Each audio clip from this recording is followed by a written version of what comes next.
కులం లేదు, మతం లేదు, భయం అసలే లేదు. వాళ్ళ దైవం ఆయుధం, వాళ్ళ ఆయుధం ధైర్యం. రేంబగళ్ళు కొండ మీద నుంచి సముద్రాన్ని కావలి కాసేవాళ్ళు.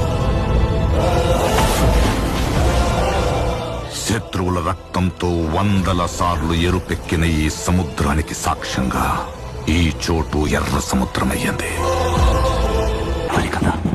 పడి పడి లేచే సముద్రం మీద పడకుండా నిలబడిన వాడి కథ మా దేవర కథ.